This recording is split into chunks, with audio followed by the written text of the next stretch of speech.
কবর বলতে বুঝায় মানুষ আমরা মনে করি আশেপাশে, বাড়ির আশেপাশে 3.5 হাত গর্ত করে যেখানে লাশ রাখা হয় সেখানে মনে করি কবর। নারে বাজান না, কবর বলতে বুঝায় মানুষের মৃত্যুর পর থেকে শুরু করে কিয়ামত পর্যন্ত জগৎটাকে বলা হয় কবরের জগৎ। সুতরাং বাবারা আমার, আমরা যারা আগুনে পুড়ে মারা যায়, যারা পানিতে ডুবে মারা যায়, যারা হাঙ্গর কুমিরে খেয়ে ফেলে, তাদের কবর কোথায়? ইয়া দ্বারা মুসলমান শুনে নেন, আমার আল্লাহ তোমাকে বানাইতে সময় লাগবে না, হুকুম দিলে হয়ে যাবা।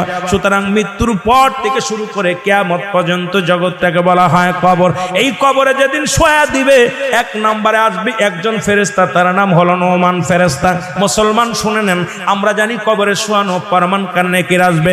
এই ভাইরা আমার, মুনকার নেকির আসার আগে নোমান ফেরেশতা আসবে, কবরে ঢুকে যাবে। সব মুসলমান ডাকতে বলবে, ভাই ওঠো, তোমার ভিতরে রূহটা দেয়া হলো। আজরাইল আলাইহিস সালাম রূহটা বাইর করেছে, আমার আল্লাহ তোমাকে জানটা দিয়েছিল, এটা কবজ করেছে। এখন আমি তোমার দুজন কেরামন কাতিবিন, দুপাশে দুজন ফেরেশতা ছিল, তারা তোমার আমলনামাটা লিখে রাখছে, ভালো মন্দ সব লিখে রাখছে। এখন তোমার হিসাব হবে, 2টা কাগজ থাকবে নোমান ফেরেশতার হাতের মধ্যে, একটা হলো নেকির কাগজ, একটা হলো বদির কাগজ। এইবার হাতের মধ্যে দিবে, ভাইরে তুমি লেখো, এই তোমার আমলনামাটা লেখো। বলবে আমি লিখবো কেমনে, আমার কাছে তো কোনো কলম নাই। ডাকতে বলে, বান্দারে তোমার কলম হলো ডান হাতের শাহাদাত আঙ্গুল মোবারক। এই মুসলমান এই আঙ্গুলটার বড় দাম। এরে আমরা হলে সুন্নাতুল জামাতের যারা মুসলমান আশিকেরা, শোনো, এই আঙ্গুলের মাথায় সুন জড়ায়ও না। এই আঙ্গুল দিয়ে আমার নবী চন্ডকে দিয়ে খণ্ডিত করেছে। এই আঙ্গুলের বড় দাম। এই কবরের ভিতরে তোমার আমলনামাটা তোমার এই আঙ্গুল দিয়া লেখা লাগবে।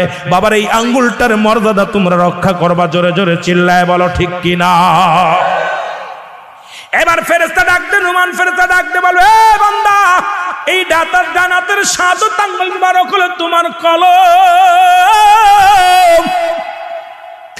বান্দা বলবে, আমি কলম পাইলাম, কালি তো নাই। বলবে, কালি তোমার মুখের থুতু মুবারক। জোরে বল আল্লাহু আকবার। এই মুখের থুতু মুবারক তোমার কালি।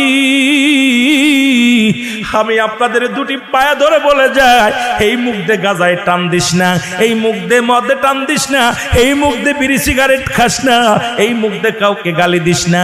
এই মুখটারে পবিত্র রাখ। মায়ের গর্ভে যখন ছিলাম, মায়ের নাভির সঙ্গে তোমার নাভিটা